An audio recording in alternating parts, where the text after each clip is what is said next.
flames were already licking up the haystack when I saw Cooper tied high above it, barking himself hoarse through the smoke, while a man in a dark jacket walked away without a glance. I ran toward them before I could think, heart pounding like it hadn't in years. Something old and sore waking up inside my chest. For weeks Cooper had paced our fence line at night, and I still didn't know what he'd seen that no one else would face. I was 59 the autumn the golden dog started pacing my fence line, a silent streak in the dusk beyond my porch rail. Out here on the edge of town, sound carries easy grain trucks, late trains, an occasional lonely bark rolling over cut hay. But this was different. His nails clicked the gravel in careful loops, back and forth, like he was checking a list only he could see, long after most folks had gone to bed. Next morning, there were paw prints in the dust by my truck, neat half-moons tracking from the county road to my front steps and back again. No trash torn, no boots dragged off. Just that trail and a single blonde hair caught on the porch post, shining in a slant of light. I told myself somebody's farm dog had wandered a little too far. Still, while the coffee perked, I found my eyes drifting to the window more than the newspaper. By the third evening, I could tell his rhythm. Head trot up from the direction of old Mr. Dillard's farm, circle the ditch, pause at the corner where my fence met his field, then sit and stare at the burned-out shell of Dillard's hay barn down the road. County Fire said it was faulty wiring. Just one of those things. But the way that dog fixed on those black rafters made the back of my neck prickle like it walked into a cold room. I kept the porch light burning longer than usual, even though the bill nagged at me, same as my bad knee. His collar tag clinked whenever he shook, a soft metallic note that slipped in through the screen door and settled in my chest. Every so often, he'd glance toward my house. Ears pricked like he was waiting on someone to step out and answer him.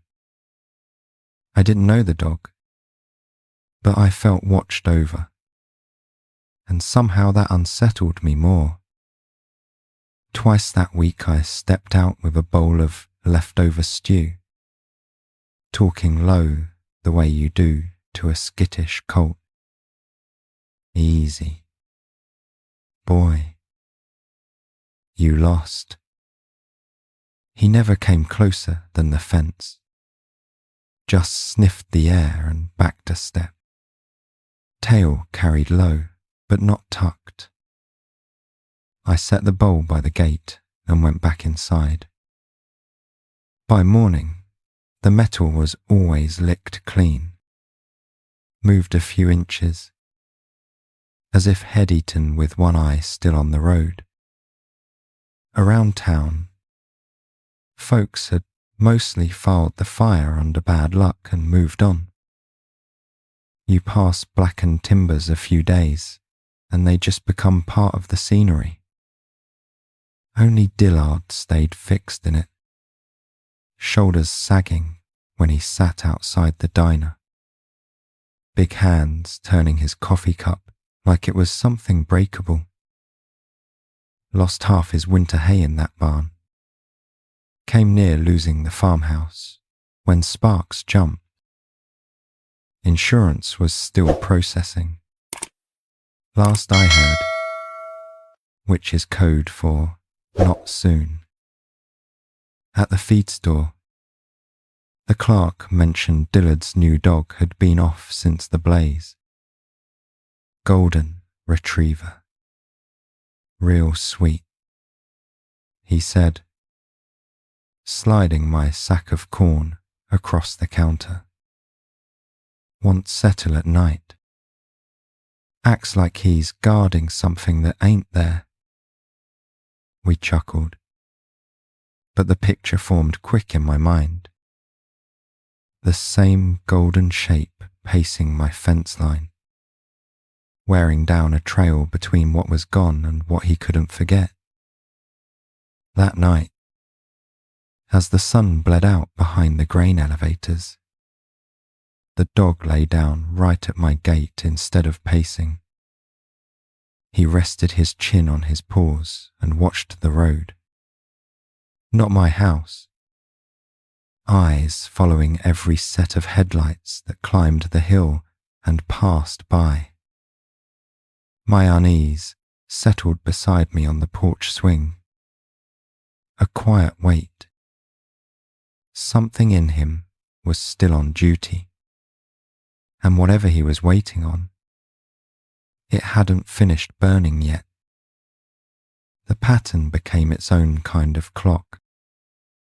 Around dusk, the golden Cooper, I'd learn later, would trot up from Dillard's direction, pause at my gate, then sweep the edges of my little acreage like he was checking fence posts and corners. Only after that patrol would he settle near the mailbox, facing the road that ran past the ruins of the hay barn, watching every vehicle as if he were memorizing each engine's sound. I set a metal water pan by the gate and freshened it twice a day. He never drank while I watched, but each morning the surface was muddied. A few drops splashed onto the gravel. In the soft dust around the pan, I started noticing another set of prints beside his. Heavier, boot tread overlapping paw marks, leading away toward the ditch. They weren't there when I turned in at night. Somebody was sharing his route. My daughter called from the city, offering her usual mix of concern and friendly nagging. Dad, you're out there by yourself. Maybe get a dog of your own, not just feed someone else's. I almost told her about the pacing and the watching, about the way that Golden seemed to be waiting for a question only he could hear. Instead, I changed the subject to grandkids' school pictures and promised, for the 5th time, to schedule my flu shot. 2 nights later, a sharp, urgent bark cut through my sleep like somebody knocking on the wrong door. Not the lonely sound I'd gotten used to, but short, punching barks with a worried edge. My knee complained as I swung out of bed and stepped to the bedroom window. Yard light threw a shallow circle over the gravel. Beyond it, the road was a black ribbon. Cooper's silhouette stood rigid at the gate, fixed on something out in the dark. I shrugged on my work jacket and stepped onto the porch. The air had that damp chill that crawls into your joints. Cooper's hackles were halfway up, muscles quivering but not lunging. His gaze pinned the bend where Dillard's Lane met the county road. Between barks, he let out a low, steady growl I hadn't heard from him before. The kind that means don't come any closer in any language. The hair rose on my arms under the flannel. headlights winked briefly at the top of the lane, then snapped off before the vehicle hit the intersection, leaving a smear of afterlight in my vision. I heard a truck door thunk, then quick footsteps on gravel. Not quite steady. Cooper fell silent, backing one step, ears flattened. I couldn't make out more than a taller shadow against the darker fields. When my screen door creaked behind me, the figure stopped like a deer caught mid-step. Evening. I called, voice sounding steadier than I felt. The shape hesitated, then angled away, cutting across the ditch farther down. Outside the reach of the yard light, Cooper tracked him, tail a stiff line. When the crunch of footsteps faded, the dog didn't relax. He turned slowly toward me, eyes catching the light, and for the first time I felt less like I'd heard a dog barking and more like I'd been handed a worry. Morning brought muddy boot prints stamped clearly along the ditch, deeper near my gate where someone had stood watching. The sheriff chalked it up to kids. Teenagers cut across fields all the time. Hank, likely spooked by your watchdog. He scratched Cooper's head through the fence and told him he was a fine animal. But his gaze slid past us to the black skeleton of the barn. Whatever box he put it in, it didn't ease the knot in my stomach. That afternoon, Dillard shuffled up my drive, hat in hand, the golden padding beside him on a frayed rope. "He bothering you?"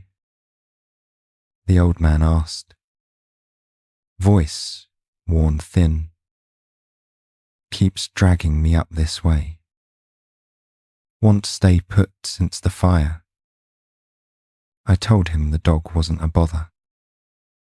What I didn't say was that Cooper seemed less lost than led, pulled along the same invisible line every night.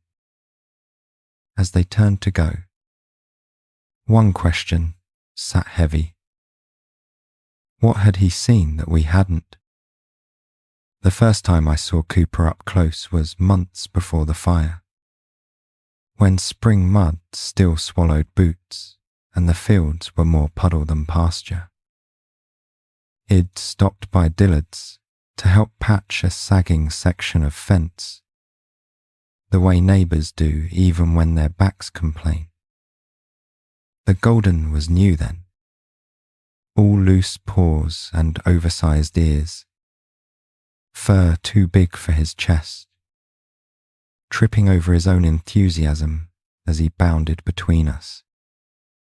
Dillard said his grandkids had picked the pup from a rescue in town, pooling allowance and promising a summer of chores. Said I needed company, he muttered, but the way his hands settled on that little head gave him away. We watched the dog toddle through the yard, nose full of every smell. Old oil under the tractor, sweet hay, damp earth, the sharp creosote tang on the corner posts that marked the boundary of a lifetime's work. Behind the house, the hay barn stood square and solid, tin roof flashing whenever sun broke through clouds. Step inside and the air changed dust motes drifting in shafts of light, the close scent of clover and sweat, the quiet satisfaction of work stored against winter. It helped stack plenty of those bales with Dillard over the years. our slow rhythm matching the creak of the hay elevator. Cooper darted between them, mapping every aisle like he was memorizing it. Those were years when my own place felt hollow. My wife had been gone 3 springs by then, and the routines we'd built together rattled around the house like dishes in half-empty cupboards. I took odd repair jobs, loose porch boards. Sputtering well pumps more for the company than the money. Every time I pulled into Dillard's drive, Cooper would rocket toward the truck, front paws on the door before it'd fully stopped, as if an old pickup meant good news. We named him without really planning to. One afternoon, he came dragging a dented metal grain scoop across the yard, proud as if he'd brought down a deer. "Look at him," I said, laughing, hauling that like a little Cooper. The name stuck. Soon, everybody at the diner knew Cooper, the golden who curled up under the corner booth, the one school kids whistled to through the glass, the dog who somehow knew when the mail truck was late. Money had been tight for Dillard as long as he'd known him. He talked about feed prices the way other men talk about stocks, numbers hanging in the air while he wiped his hands on a rag. Still, he managed, one season to the next, mostly because of that barn. "My bank," he'd say, thumping a stack of bales. "These keep us fed when the fields sleep." Cooper would lean against his leg then, tongue lolling, as if he understood winter's weight. Late that summer, a stranger started showing up at the diner. Dark jacket even in heat, ball cap pulled low. The kind of man who watched more than he spoke. Folks said he was working a contract over at the old grain elevators, in and out with no reason to learn names. I only noticed him because Cooper did. Each time the man stepped out to smoke, the dog's easy tail wag stuttered and stilled, instead of begging for crusts like usual. Cooper would stand between the man and Dillard, chest puffed, staring with an intensity that didn't match his soft fur. His ears tipped forward, nose flaring like he was filing the stranger away.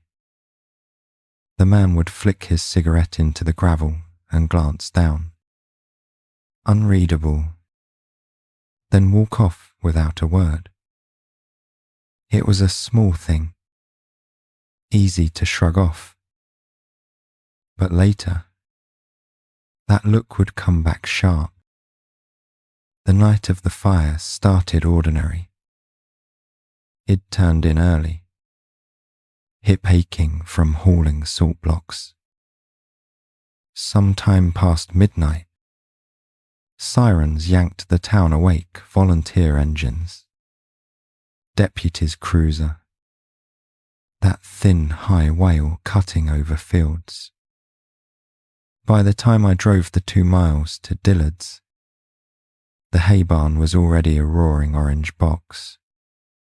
Heat pushing us back, sparks leaping toward the farmhouse. Volunteers moved like ghosts in the smoke, shouting, hoses arcing silver in frantic sweeps. Through it all, I remember Cooper's sound more than the flames. He strained against the length of rope someone had tied to a porch post, barking himself hoarse.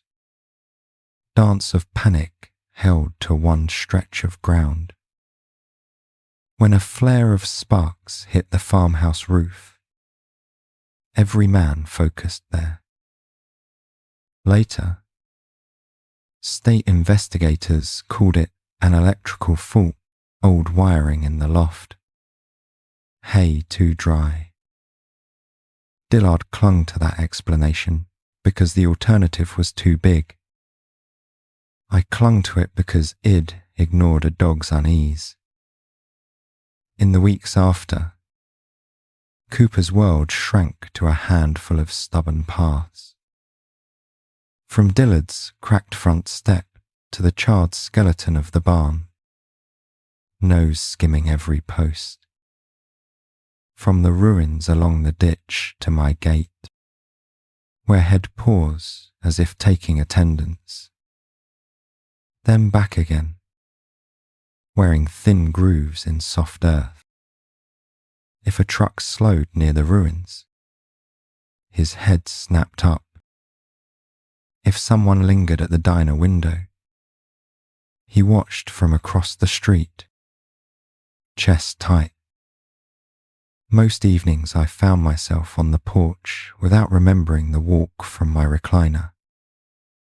The swing's chains complained in their familiar rhythm as I settled, blanket over my knees, mug warming my hands. Down by the road, Cooper moved like a metronome, set to some grief-filled tempo only he heard. Moonlight painted silver on his back when clouds allowed. In that small moving shape there was more purpose than it felt in my own bones for a while. One wind-stirred night, Cooper broke his pattern. Instead of pacing the perimeter and then curling by the mailbox, he came straight to my gate and sat squarely in front of it, facing me. His frayed rope dragline trailed behind like a question mark. Our eyes met through the slats. He gave one soft whine, then turned his head toward the dark smear where the barn had stood. Ears pricked, whole body pointed that way like a compass needle. Feeling half foolish, I talked back. What is it? Boy. Something you need me to see. He shifted his weight, pawed once at the gravel so it scratched a faint line toward the county road. Then he looked at me again, steady, waiting. It reminded me of the way my wife used to tilt her head when she'd already decided I ought to do something gentle, patient, but not really asking. The hairs on my arms stood up despite the warm evening. The next day I drove over to Dillard's with a sack of sweet feed and 2 spare fence boards in the truck bed. The old man looked like Head, aged 10 years in 3 weeks. Shoulders rounded, eyes hollowed. Cooper lay on the porch, but sprang the moment he saw me. Then, instead of his usual full-body greeting, he trotted toward the barn ruins, glancing back to be sure we followed. Rope taut between his collar and Dillard's hand. We walked the perimeter of the burned barn together, boots sinking into ash-soft ground. Charred beams jutted at odd angles, black fingers against pale sky. Cooper's nose worked furiously along the far corner where the fire had bitten deepest. Every few steps, Head stop and give a short, sharp bark. Not frantic, more like a man knocking at a locked door. My gaze followed his and landed on warped, melted plastic pooled near the foundation. Old fuel cans, or what was left of them, glistened there. Shapes collapsed from heat. Thought those were in the shed. Dillard murmured, frowning. Had him for the mower. His brow wrinkled as he traced invisible paths in the air, trying to remember when they might have been moved. Cooper snuffled the blackened dirt, then jerked his head toward the lane, nostrils flaring like he was measuring distance between that corner and the edge of the road. That night Cooper didn't pace. He came straight again to my gate, but this time he whined until I stepped off the porch and walked down toward him. His whole frame quivered, not from fear, but from some bottled urgency. When I rested my palm on the fence post, he pressed his nose into my hand, eyes locked on mine in the dim light. There was no shrugging it off as random. He was trying to pass something on, and I had been slow to receive it. Sleep came in small, tangled pieces, full of smoke and that stranger's shadow at the diner. Just before dawn, as grey seeped into the bedroom, a thought settled with the weight of wet wool. If Cooper had seen more than anyone knew the night the barn burned, someone else might know had seen it. And if they were nervous about a dog that remembered, all his pacing might not be just grief.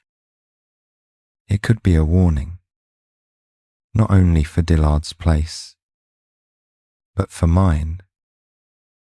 The county fair rolled in on a breeze of fried dough and diesel, giving folks something brighter to talk about than burned wood and insurance adjusters. For a few days, Dillard's loss slid to the back of conversations. He stayed home mostly, too tired for crowds. I spent an afternoon helping park cars in a church field, then drove back at dusk, expecting to see Cooper's shape at my gate, the way you expect your own porch light. The roadside was empty. The quiet felt wrong the moment I stepped onto the porch. No soft clink of metal tags, no rustle of grass at the ditch, just crickets and the faint hum of the highway farther off. I told myself Dillard had finally managed to keep the dog in for the night, maybe worn him out with chores. Still, I found my gaze snagging on the narrow stretch of road he usually watched, as if habit could conjure a dog out of the dark. Across the fields, nights settled heavier. Cooper, meanwhile, rode in the back of a dented pickup, rope cutting into his collar each time the truck bounced on ruts.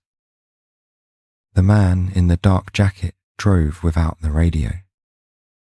Windows cracked just enough to leak in the scent of dry grass and something sharper gasoline sloshing faintly in a red can. Cooper's heart hammered. He knew the smell too well now. His whine was swallowed by the engine and the empty road. The truck turned off the county blacktop onto a rough farm track behind my property, toward an old hay yard I hadn't used in years. Big round bales, bought cheap for a neighbour's cattle, sat stacked 3 high like a wall of tinder. The man parked in the shadow of the tree line, killed the lights, and stepped out. He whistled a short, flat note, then yanked the tailgate down and dragged Cooper forward, ignoring the dog's braced legs. Under a sky washed pale by stars, he hauled Cooper up a rickety ladder propped against the stack, rope digging into fur as the dog scrabbled for footing on the prickly hay. At the top, he tied the rope tight around a protruding spike, leaving just enough slack for the dog to stand, not enough to jump down. Breath coming in little gasps. Cooper watched, trembling, as the man splashed liquid from the red can around the base of the bottom bales. A match flared, tiny sun in the dark. The man shielded it with his hand, then touched it to the soaked hay. Flame took eagerly, licking orange along the ground before climbing. Tongues finding dry stalks like fingers through straw. He didn't look back up at the dog.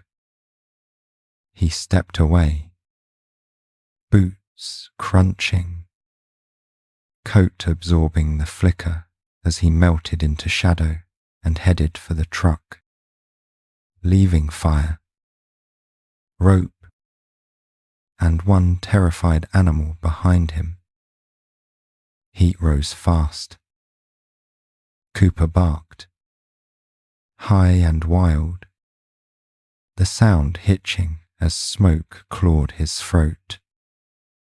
Fire climbed the side of the stack, turning golden strands black, sending sparks into his fur. The rope burned where it lay against the rough hay, but not near his neck.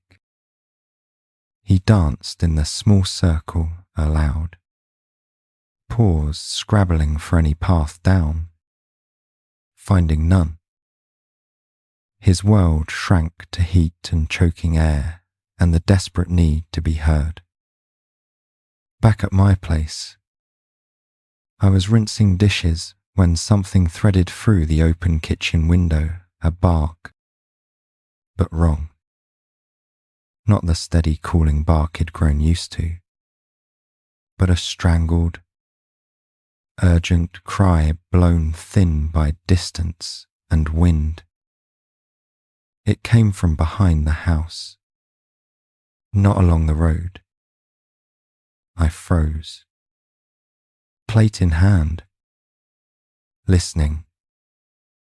When it sounded again, raw and broken, my chest clenched around a dread I couldn't explain. Only obey. I grabbed my flashlight and phone, shoved bare feet into boots, and stepped into the yard. The night felt thicker than usual, air heavy, as if holding its breath. I paused, listening, there faint, but carrying a third bark, then coughing yelps. At the same moment, a low orange glow flickered against the undersides of the clouds beyond my backfield. For one heartbeat, I stood rooted, mind insisting it might just be someone burning trash. Then another ragged bark cut through that thought like glass. My body chose before my brain caught up. I started toward the back fence at a hobble that turned into an awkward run. Flashlight beam bouncing over stubble and weeds. My niece screamed every time I hit a rut, but the glow ahead brightened, outlining old fence posts and the hulking shapes of round bales. The smell of smoke reached me, too sharp to be anything but trouble. As I crested the small rise at the edge of my property, the scene snapped into brutal clarity. Beyond the fence, a stack of hay bales burned from the bottom up, flames licking hungrily. At the top, silhouetted against the fire, a golden dog strained against a rope, eyes wide, fur already darkened in patches by soot. A dark-coated figure moved away toward a parked truck, profile marked for 1 second in the firelight. I heard myself shout his name without knowing I knew it.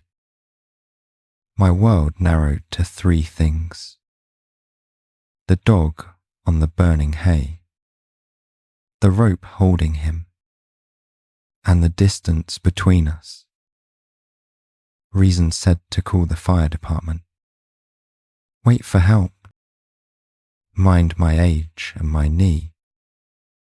But Cooper's terrified eyes found me in the half-light, and whatever careful plans it made for old age went right out of my head.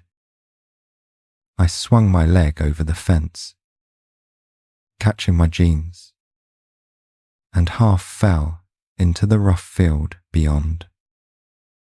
Heat hit like opening an oven door, only this oven roared and threw sparks.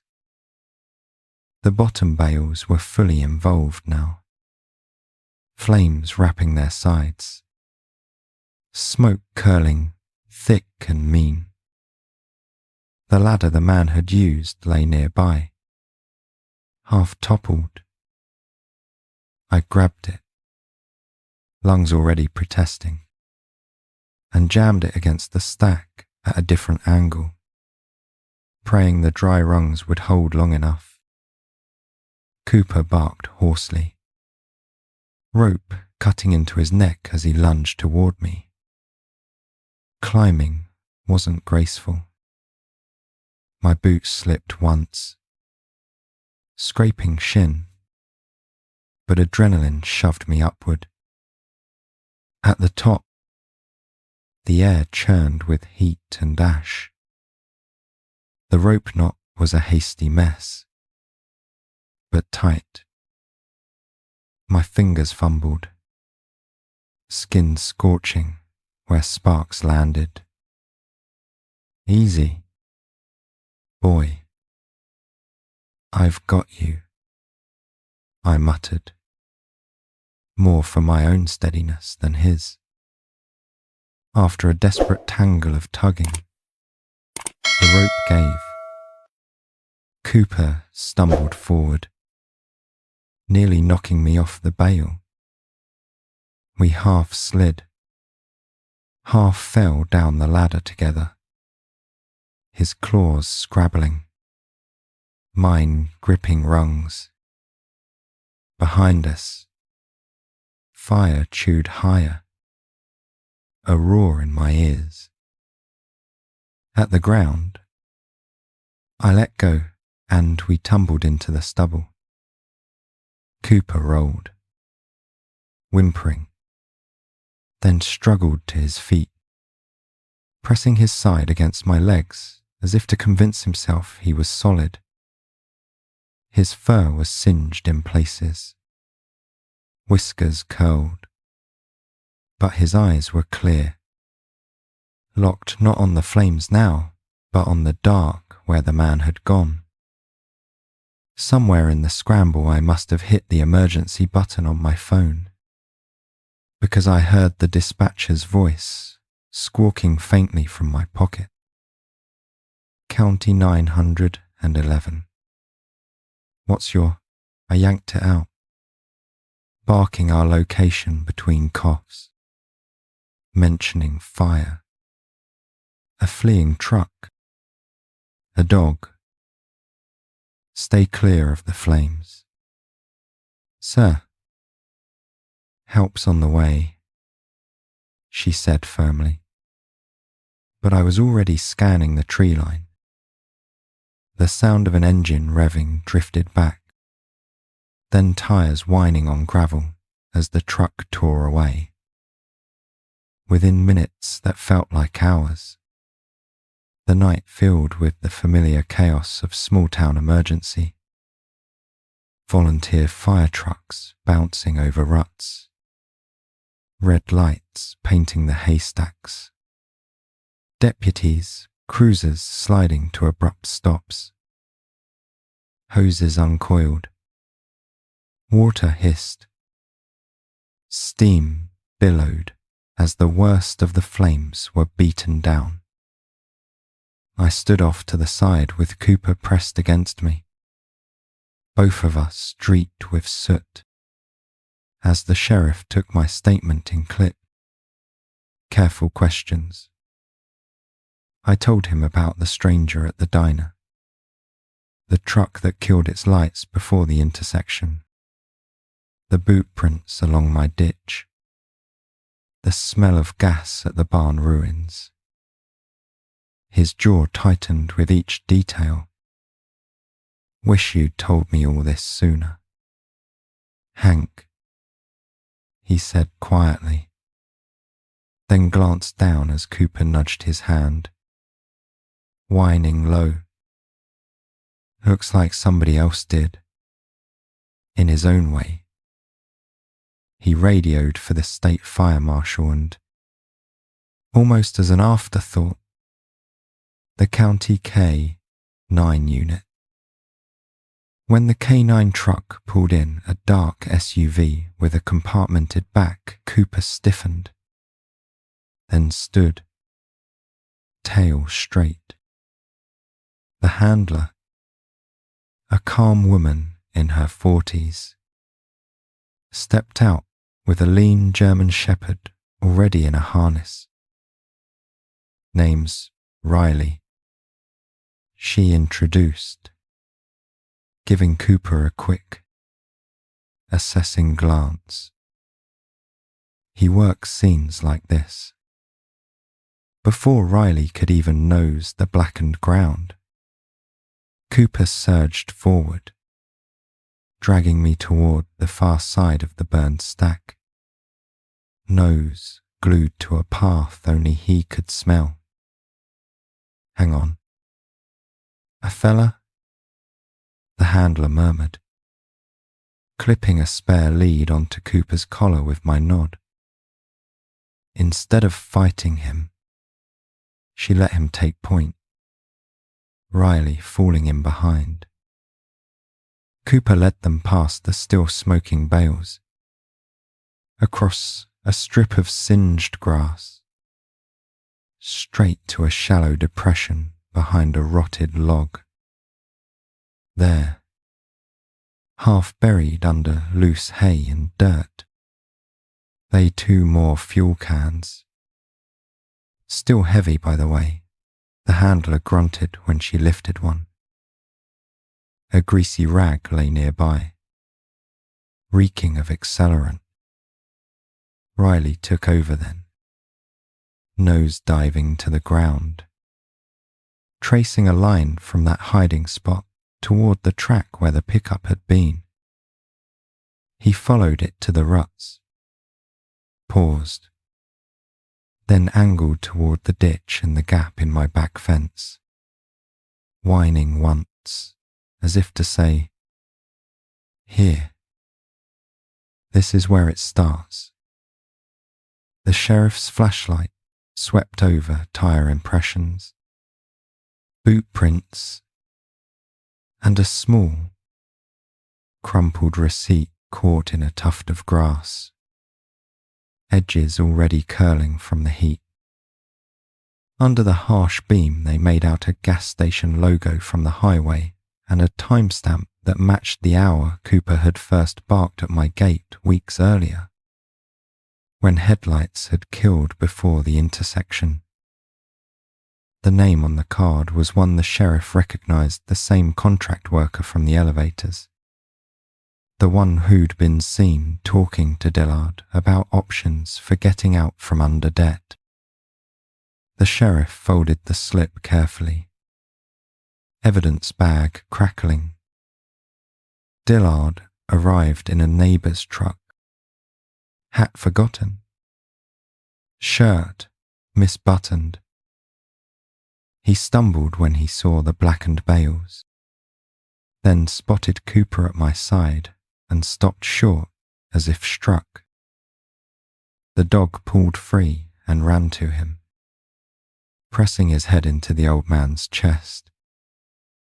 Dillard's shoulders shook once, twice, then steadied as he wrapped both arms around the dog's neck. Over that bowed head, his eyes met mine, full of sorrow and something fiercer. A need for the truth. Finally, later, after engines left and statements were signed and the sheriff's taillights disappeared down the road, the backfield fell quiet again. I sat on my porch steps with Cooper leaned against my leg, both of us bone-tired. The grass still smelled faintly of smoke, but above us the sky had cleared, stars sharp as pinpricks. I thought of all the nights Head paced, the way Head stared at that burned barn, at my gate, at the road. He hadn't just remembered the fire. Head remembered a man, a truck, a hiding place, and had been trying, in the only language he had, to share it. The weeks that followed moved in fits and starts. Deputies followed the trail Cooper and Riley had laid out gas station footage. Boot treads, old conversations half remembered from the diner. The man in the dark jacket didn't vanish far. Folks like that rarely do. One chilly morning, the sheriff told me they'd picked him up quietly, down at a motel near the interstate. Car still dusty with our county's dirt. Talk of charges floated through town like cautious birds. Life on our stretch of road settled into a different rhythm. The rebuilt skeleton of Dillard's barn began to rise in modest pieces, lighter wood against the old foundation. Cooper divided his days between there and my place, trotting the distance with the confidence of someone who'd drawn that line on the map himself. Dillard pretended to grumble about losing half a dog to the neighbour, but his eyes softened whenever Cooper trotted back down the lane toward him at dusk. I set a proper bed for Cooper on the porch, an old quilt folded into a crate, and put a water bucket under the eave. Officially he wasn't mine, but someone forgot to tell my heart. In the evenings, he'd hop up beside my chair, front paws on the rail, watching the road with me. When a truck slowed near the new barn frame, our heads turned at the same time. Old fear sat between us at first, but it got smaller each week. I stopped pretending not to understand him. When Cooper appeared at the gate and gave that particular short bark, I didn't shrug and refill my coffee anymore. I grabbed my jacket and walked the fence line with him, following his habitual circuit, past the ditch, down to the corner where my land met Dillard's, up toward the barn site, back along the road. It became less about looking for trouble and more about agreeing that, for tonight at least, All was still in its place. Word got around about what Cooper and Riley had done together. How a soft city rescue dog, as one neighbour called him, had remembered more than most people. The volunteer fire chief asked if I'd come talk to new recruits about what we'd seen that night, about quiet barns that aren't as safe as they look, about listening when something in your gut, or on four legs, says, "Look again." Standing in that meeting room, Cooper's head resting against my knee, I found I had more to say than I expected.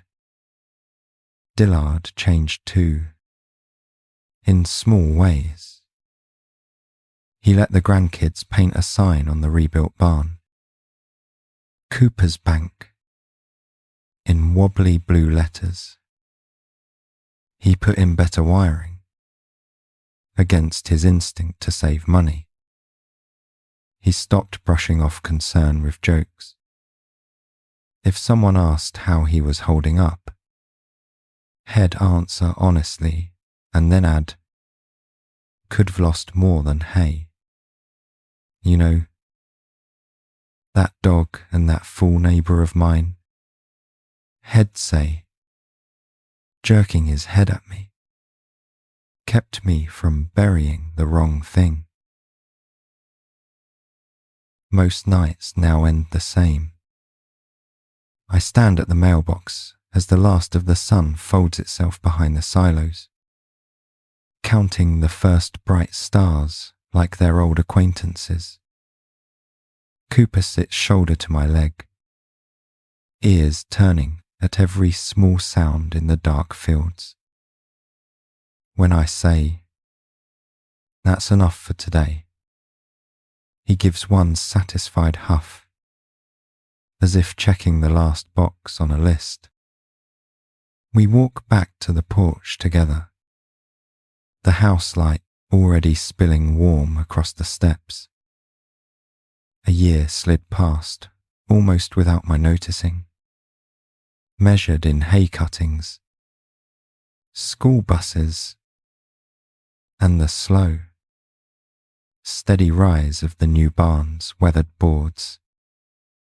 The scorched patch in my back field grew over with tough grass and wildflowers, the black circle shrinking until only I could point to where the flames had licked highest. Some nights, when dew shone silver on that spot, it looked more like a ring of protection than a scar.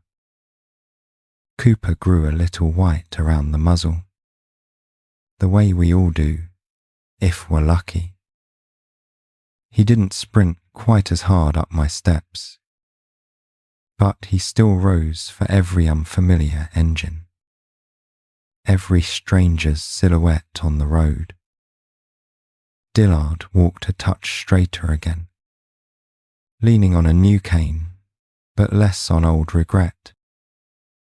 As for me, the doctor added another pill to the morning lineup and fussed about my knee. I smiled and said I'd cut back on climbing burning hay bales. On Sundays, after church, Dillard started coming by for supper regular.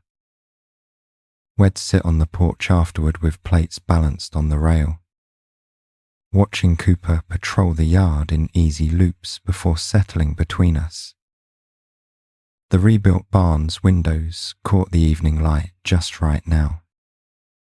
No longer a hollow, black-eyed thing in the distance. Sometimes the sheriff would drive by slow, 2 fingers lifted from the wheel. Reminder and reassurance in one small gesture. I think about that night more than I say. About how a man with too many worries and not enough answers thought fire could erase his choices, and how a dog on a flaming hay bale tore that plan open just by refusing to forget. Cooper remembered the smell of gas, the sound of that truck, the path to those hidden cans, and he also remembered my porch, my voice, the fact that I might hear him if he cried loud enough. That's a kind of witness, too. These days, when the sky goes soft and the fields hum low and Cooper settles his head on my boot, I rest a hand on his back and say it out loud. Just once. So the evening can keep it. I'm glad we found each other. I'm not alone anymore. If this story touched your heart, drop a simple 1 in the comments to let us know you were here. Your support keeps these gentle stories alive. Don't forget to subscribe and stay with us, because the next story might just be the one that finds you when you least expect it.